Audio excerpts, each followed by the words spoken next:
Hello. Worldwide obesity has nearly tripled since 1975, according to the World Health Organization.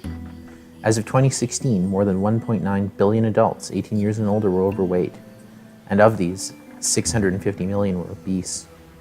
39% of adults aged 18 and over were overweight in 2016, and 13% were obese. Most of the world's population now live in countries where being overweight or obese kills more people than being underweight. A dramatic shift versus the way this proceeded throughout history. 41 million children under the age of 5, according to the World Health Organization, were overweight or obese in 2016. 41 million. That is more than the population of Canada, where I live. Over 340 million children and adolescents aged 5 to 19 were overweight or obese in 2016. This is a condition that essentially did not exist anywhere, either in history or in the modern world, since about the mid-1980s. Today, on Accounting for Health, we're going to dive into the cause of the obesity epidemic and what we can do to return everyone to a healthy weight and prevent our children from getting overweight and obese.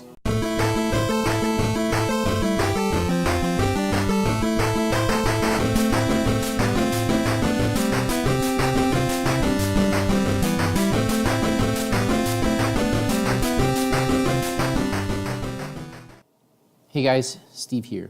And as I said, today we're going to take a look at the root cause of the obesity epidemic. And to do that, we're going to have to take a step back and look at when it started in the 1980s. I think you're going to see a couple of interesting trends here that kind of dovetail nicely into a couple of major dietary trends that we're seeing today in terms of what people are doing to try and lose weight or live longer. So let's take a look at a graph. Okay, let's take a look at this. This is a chart presented with data from the National Health and Nutrition Examination Survey, NHANES. So this is a little bit out of date. As you can see, I've pulled it from, it's actually from the American Mathematical Society. I think they presented something on it back in 2010. But it does illustrate when things really started to go wrong. I've seen other graphs. I haven't been able to find a nice high resolution one to display here that show the average body weight per person, and this is in kilograms. So for my American friends, a kilogram is 2.2 pounds. So the average weight is just over 70, so that's about 140, probably 100 to 100, but close to 150 pounds for the average weight in the United States. And if you were to look at a graph that has the tail going out a little bit further, a little earlier on, you'd see it was a relatively static number. Now, where this really started to change, and I mean, when I say really, like the actual, there was an inflection point in the equation of the line here. It just shot up at a linear rate to a huge extent between 1980 and 2005, and the newer versions of this graph just keep going up and up and up and up and up.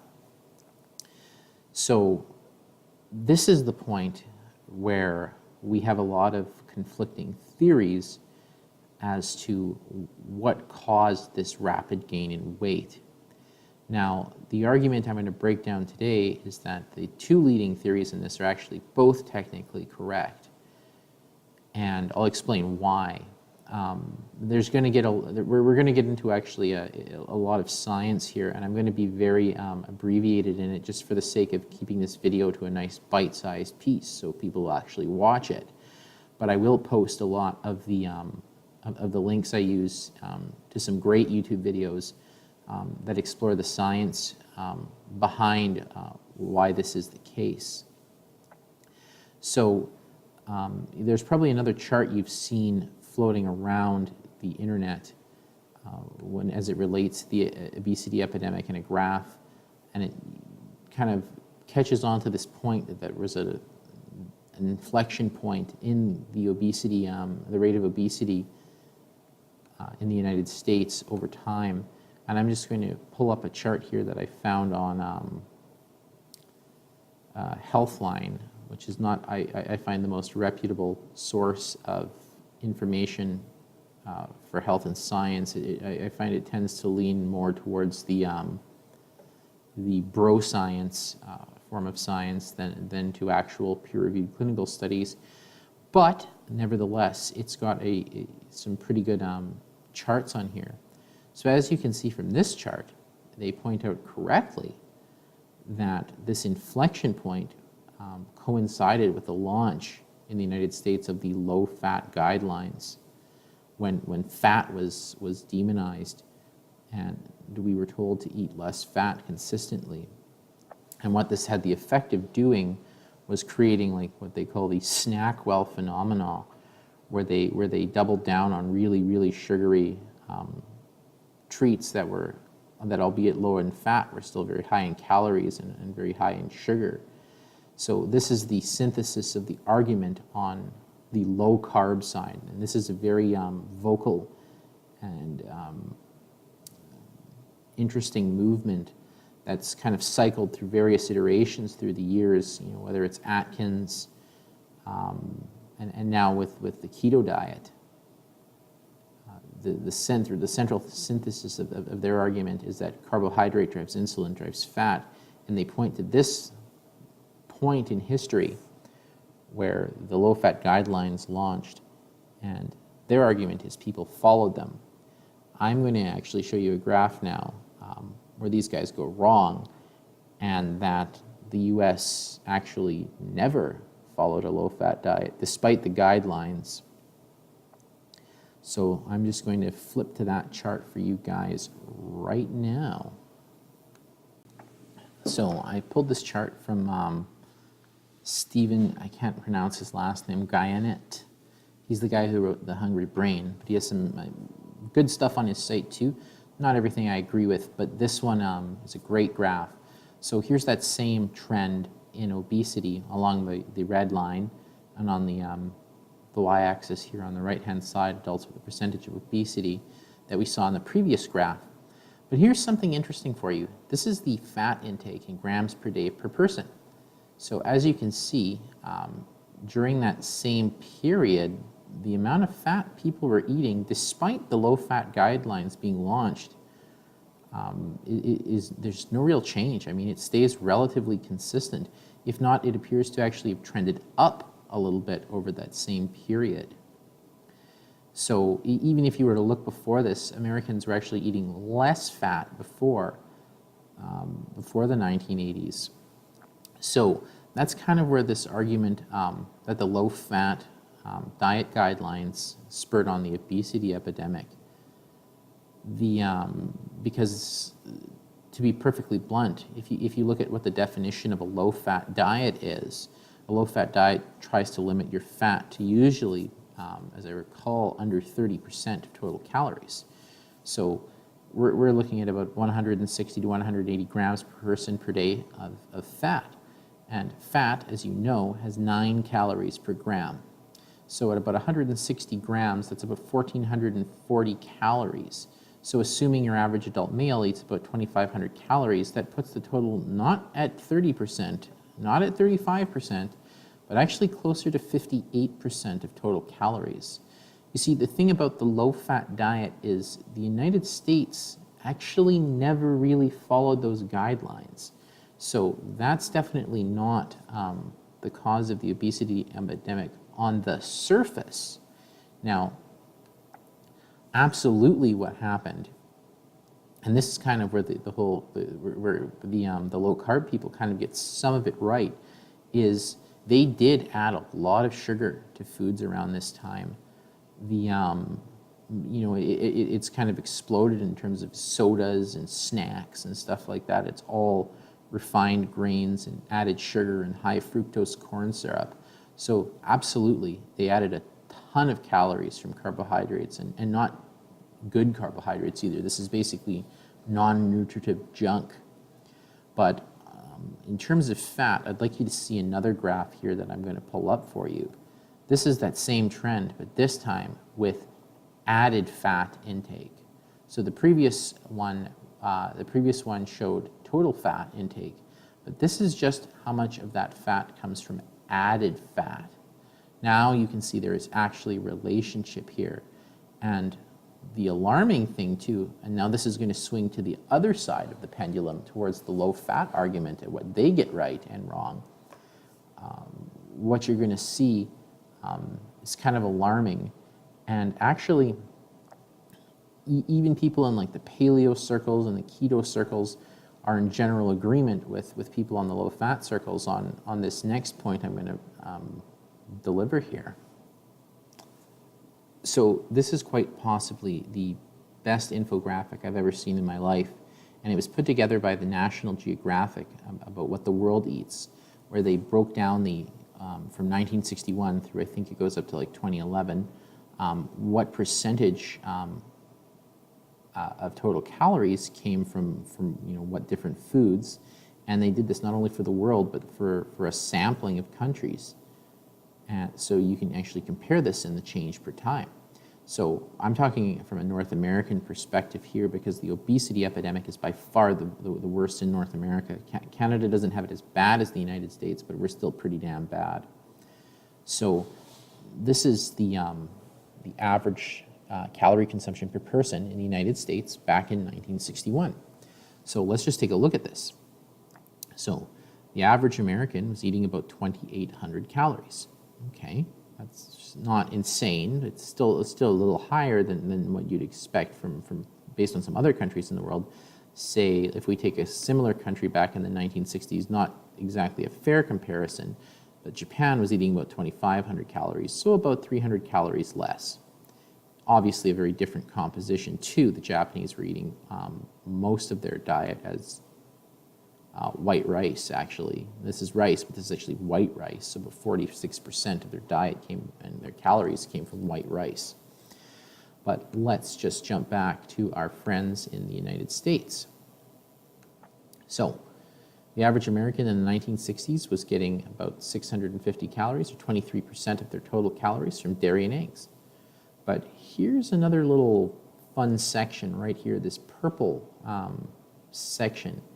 This is the amount of calories that the United States is getting from sugar and fat. So sugar and sweeteners accounted for 18% of total calories, or 500 calories already as far back as the 1960s.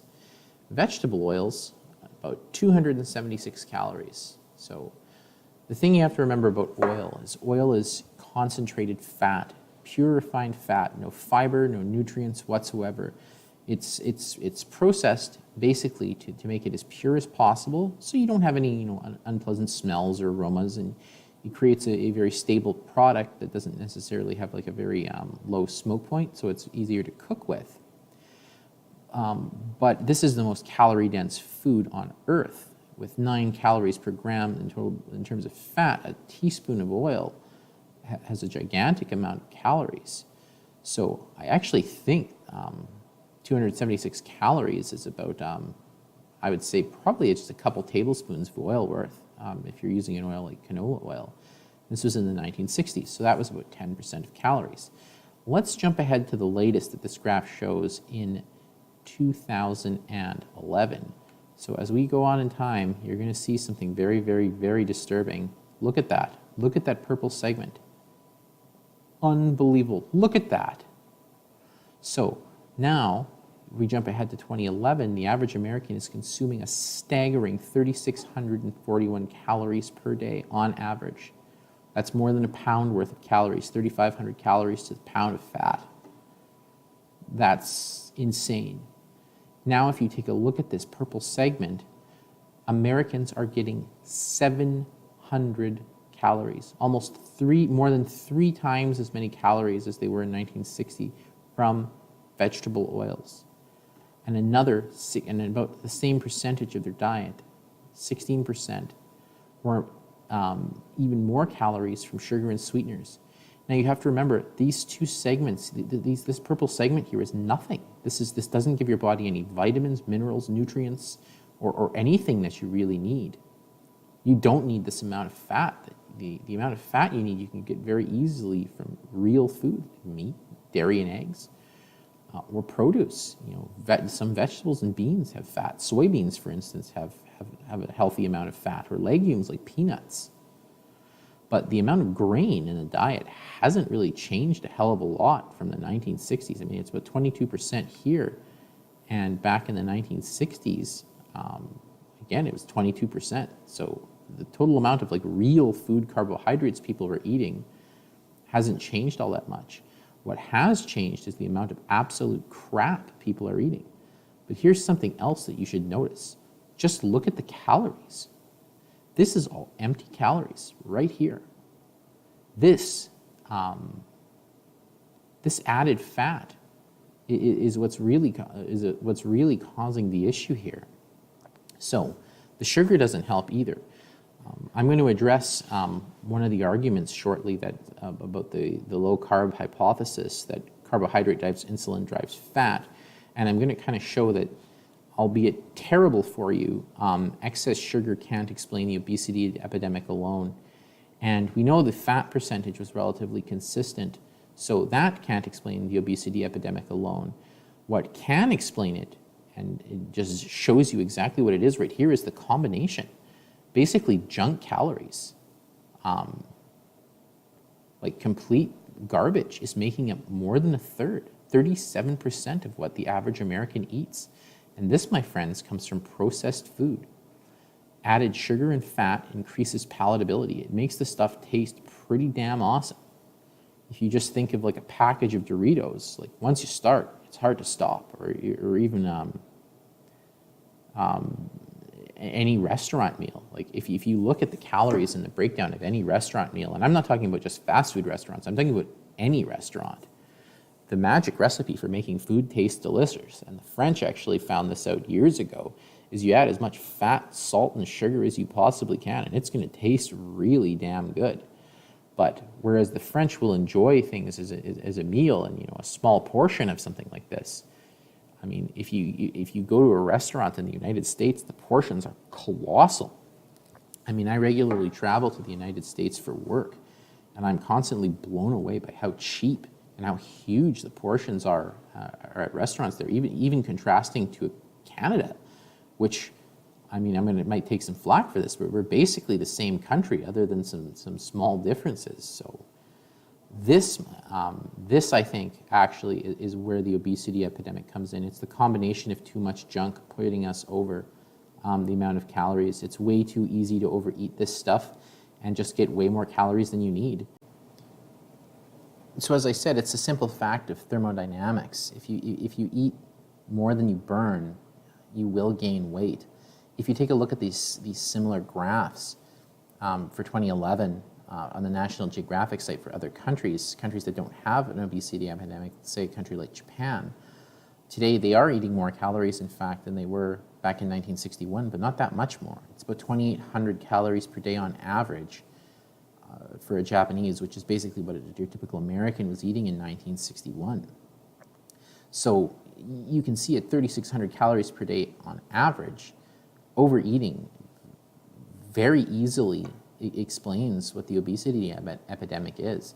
It's the combination of all this added fat and added carbohydrate that gets you to the point where you're eating too much and you will store fat. Now, what I'm going to do here is I'll kind of jump into some abbreviated science. And there's a gentleman by the name of Dr. Chris Masterjohn who has an excellent YouTube channel on all this. And I'm going to post a link to one of his videos in the description as to why it's not the fat by itself or the carbohydrate by itself that's responsible for obesity, but too much food. The issue here is we're eating way too damn many calories. And where most of it's coming from is this processed junk food, or pretty much anything you buy at the store. Pick up any nutrition label, anything, and you will find some oil in it. I'm not even joking. Go grab it. You know what? Hold on one second. I'm going to go to my cabinet and get something. Okay, I'm back. And I grabbed some things that I thought would be, allegedly healthy food. So what I've got here is some Kitchen Basics, no salt added, vegetable cooking stock. And if you take a look at the ingredients, take a look at what you see at the bottom there. If I can get it to focus.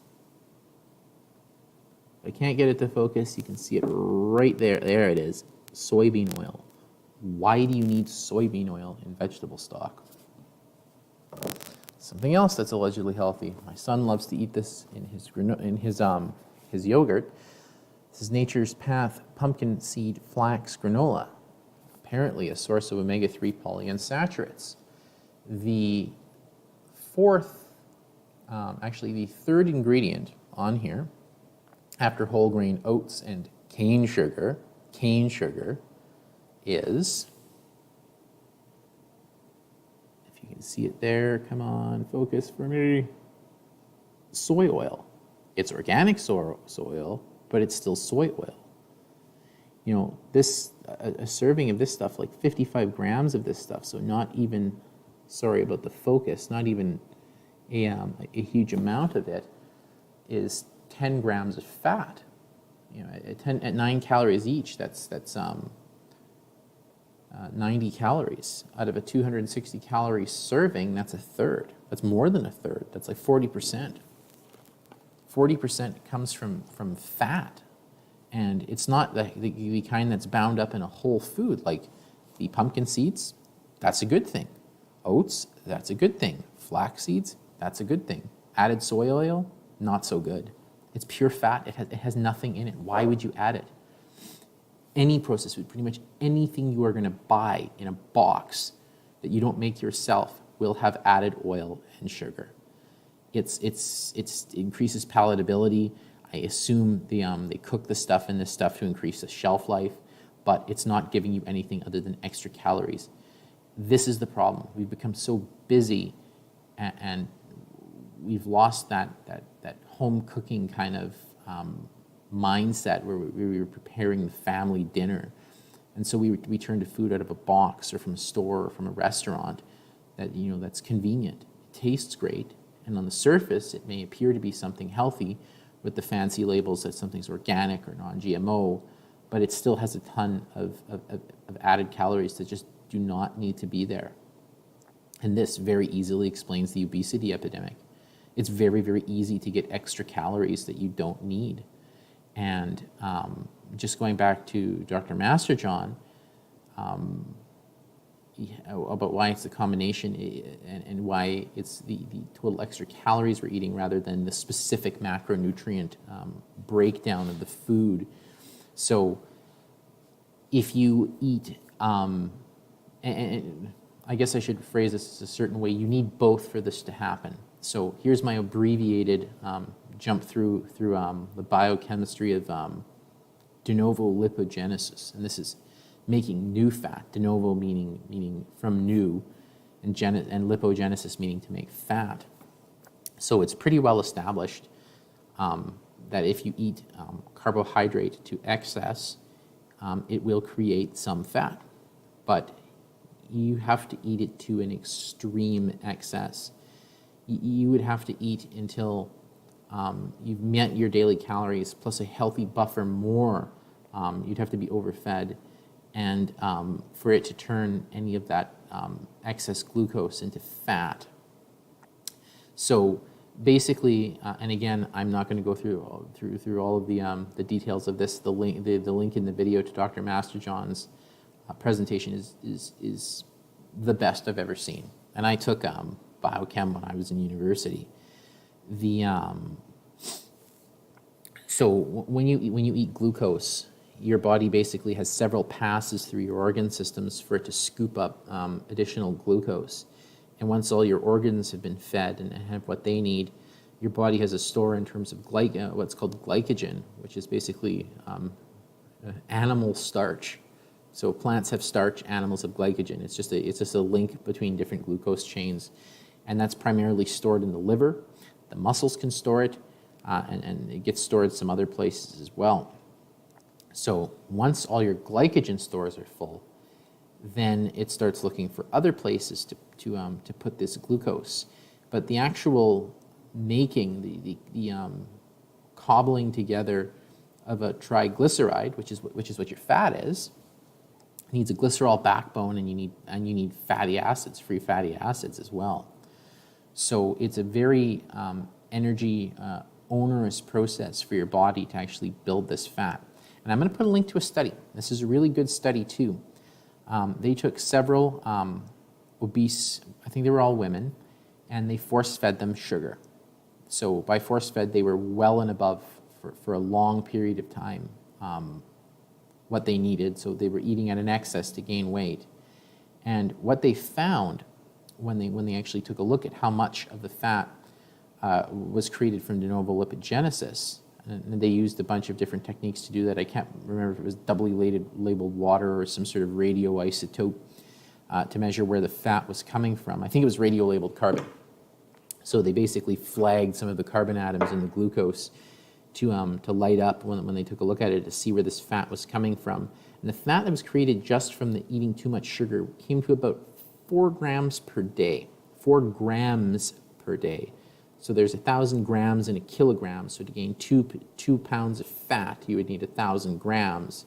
So you need at least 250 days to gain about 2 pounds. So I think you're, did I do that math right?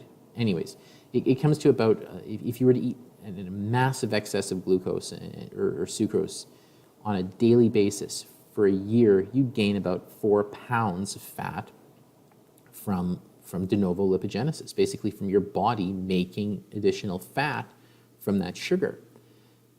Now, that's not insane. I mean, 4 pounds a year is a significant weight gain, but it's not going to explain the massive takeoff in obesity or why we have 600-700 pound human beings now. Where this comes in now is energy balance. So if your cells have all this energy, here's the problem. When you start to add fat into the mix, so we've added all this junk sugar to our foods, and we're still eating the same amount or more fat than we used to. So your body handles fat a little bit differently than it handles sugar. So fat is in the form of triglycerides, can also get used by your organs and everything else when you digest it for energy. So if your cells need the energy, they will break down that fat and turn it into acetyl-CoA, which feeds into what's called the Krebs cycle or the TCA cycle, which is actually how your cells make energy. The problem is if they already have a lot of this, basically because they're getting everything they need from sugar or from additional carbohydrates through glycolysis, then that fat has to go somewhere. And since it's already in a nice form of a triglyceride, which is what your body uses to store fat, this can go right in through various transportation mechanisms right into your cell. Your body doesn't really have to do all that much work to store it. So there you go. This is where obesity is coming from. We're eating too much junk food. Now this junk food is loaded with sugar, and that sugar, which is very easy to eat a lot on, right? Especially if you're drinking your calories, like Starbucks or Coca-Cola or something like that. It's very easy to ratchet up your calories pretty quick so your body doesn't need any more. Now, if you were just hammering down the Coke and not eating any fat, like eating an absolute zero fat diet, you probably wouldn't gain all that much weight. But if you're eating normally, like everyone else does, your eggs, your dairy, meat, or all this added crap in the food we eat, all this, the soybean oil, that fat has to go somewhere, and it's going to go, right to your gut. So this is what has caused the obesity epidemic, is a calorie excess caused by too much easily available, hyper palatable, really bad food. It's not one specific macronutrient that's causing the problem. Carbs are not the enemy. You could eat dozens of potatoes and not gain any weight. A single potato, like a giant potato, has about 140 calories. You'd have to, if you ate 10 of those, you wouldn't be anywhere near what the average human burns off in a day. And try just machine gunning down 10 baked potatoes without anything on them. You're going to get sick pretty quick. It's the same with fruit. I mean, people have seemed to start demonizing fruit today. Fruit! Like, your average banana only has about 100 calories. An apple only has about 70. You could eat yourself sick on fruit and not gain weight. But when you start adding oil into the mix at 9 calories per gram, a couple of teaspoons of this shit, it's going to add up pretty quick. I mean, if you look at some processed foods too, like chips and stuff like that, they have a huge amount of calories from fat, and basically no nutrients. There's no fiber. There's nothing in there to fill you up or give your body what you need to signal that you need to stop eating. So this, in a very simplistic view, is what has actually caused the obesity epidemic. And the amount of vegetable oil consumption, let me just pull up another quick chart for you here. Okay, and here's one last look at this from 1961 to 2013. The daily calories per capita per day from vegetable oil, it's almost tripled between 1961 and today. So it's just a huge amount of extra calories that we don't need. There's literally nothing in oil that you can't get better from something else. If you want the omega-3 or omega-6 polyunsaturates or even monounsaturated fat, don't get it from oil. Get it from real food. You can get this stuff from eating seeds. If you want the monounsaturates, eat olives. Because bound up with that stuff in real food, vitamins, minerals, fiber. This is the stuff that we're supposed to be eating. Oil is a heavily processed product. There's literally no good reason to use this, other than occasionally I'll use a teaspoon of it or even less when I'm pan frying something like vegetables, or occasionally I'll add it to a tablespoon or so of canola oil to hummus. But you're eating a very small amount of it that way. Like you're controlling your portion. When it's hidden oil in fried food or things like chips or other processed foods, it's very easy to machine gun down a bunch of it without even knowing you've done it. And this is not the kind of food that's going to fill you up, yet it's going to give you tons and tons of calories from this super concentrated oil that things are fried in or prepared in. So this, my friends, is the cause of the obesity epidemic. Bumping up our calories too high from food that's too easy to eat, things that are loaded with extra sugar, which gets us to that critical level where we're ready to store fat, and the vegetable oil just hammers it home.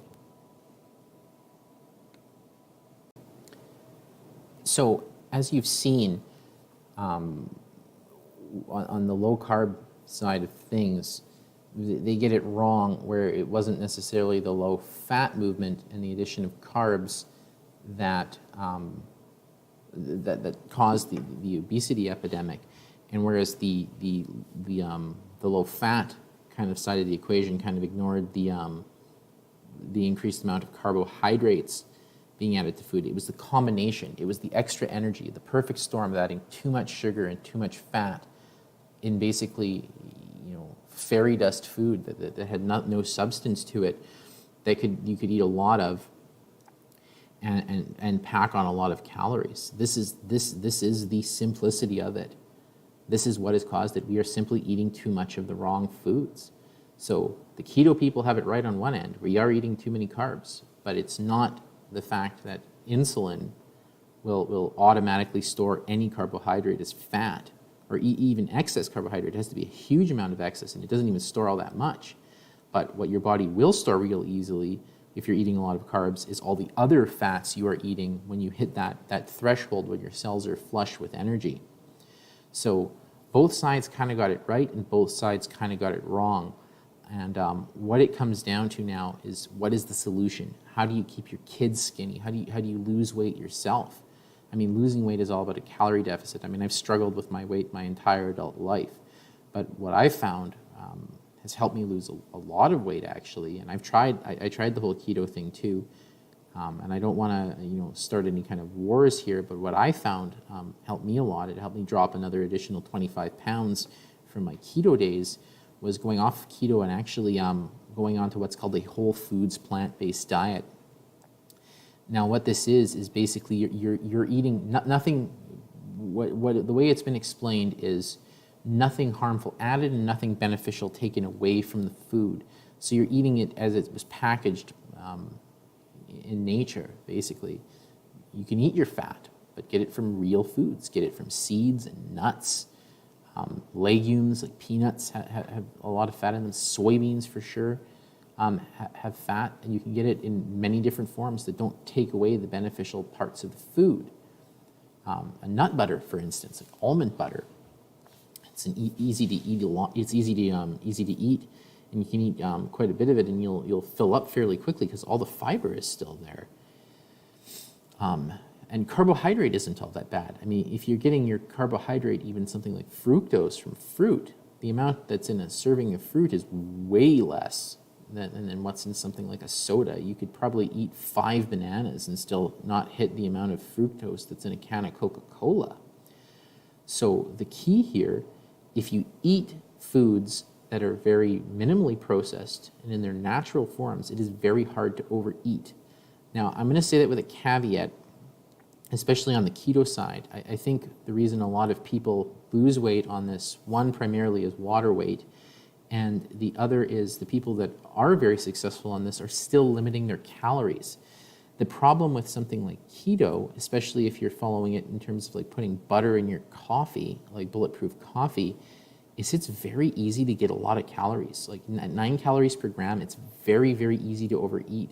So you may see a lot of plateaus on something like a ketogenic diet, and that has nothing to say. We've been completely talking about obesity in this lecture, but if you were to open it up to something like heart disease, completely different story. Again, this is something a bit out of the scope of what we're talking about today, but if you're looking for real sustained healthy weight loss, I really think you can't go wrong with a plant-based diet. And here in Canada, the Health Canada actually recently released an updated Canada Food Guide, the first time in a number of years, and it's literally 2 pages, and the primary focus is fill up half of your plate with vegetables and fruits, a quarter with whole grains, and a quarter with protein food. And that protein food, most of it should come from plants. So enjoy your meat on an occasional basis. I'm not a vegan, so I will occasionally eat some meat on special occasions or things like that. But on a day-to-day basis, I try to keep it as whole plant-based as possible. And I find eating this way, you eat a lot less calories. You're usually a lot more full because of the amount of fiber you're eating, and it makes it really easy to have sustained weight loss. I've been losing at about a pound and a half per week here, and I'm at a desk job all day. I'm an accountant, but I try to get on my treadmill at the gym for about 40 minutes at a moderate pace. That's 60 to 70% of your heart rate max, a few times a week to get my activity in. And I try to eat as minimally processed as possible. So in our next couple lectures, I might actually give you guys some tips on some great whole foods plant-based cooking that we can do. But I really wanted with this first video to dive into what was causing obesity and how it wasn't just one thing. It wasn't just carbs and it wasn't just fat, but actually a combination of both, a perfect storm that led into this. And that's exactly what you'll see too. Like I know that in the keto community, we often hold up the example of France as an example of a country that eats quite a bit of fat and doesn't have the same amount of problems. But I'm sure if you look at the amount of calories net after activity that French people are getting, it's going to be a lot different because they eat food to enjoy it. And I'm sure the portions aren't anywhere near as much as the average North American is getting.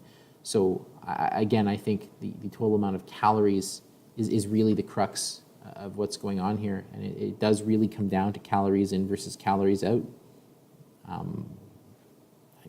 That's what the science says. So the easiest way to do that is to eat as minimally processed as possible, eat your food whole, make sure your kids aren't drinking juice, but they're eating fruit, lots of vegetables and real food. Give them actual food for their snack. Give them fruit, give them nuts. You can't really do nuts anymore with the schools and allergies and stuff like that. But at home, if they're not allergic, you can definitely give them peanuts and nuts and things like that that'll fill them up and give them lots of fiber and other things they need to grow and develop. And for protein sources, you can't beat beans. Oh, my son loves his beans, loves his chickpeas. He's 6 years old, and fit as a fiddle. I mean, he puts his dad to shame. But with that, I hope you guys enjoyed this video. I'd love any questions or comments below. Again, I'm not trying to single out keto or anything like that. I know a lot of people have a lot of success on that. I'm just saying what's really worked for me and what I see as the most effective and science-based way to lose weight and keep healthy. And as we proceed with more and more of these videos, I hope to give you more science and more insight into various health topics and trends. Maybe take a look at some whole foods, plant-based cooking. I've actually become pretty good at it since I've been doing this over the last couple of years. So I'd love to share some recipes, and I'd love for you to share some recipes too. If you got anything good, share them in the comments below. Make sure you subscribe so you can see the next one of these, and I look forward to seeing you next time. Take it easy.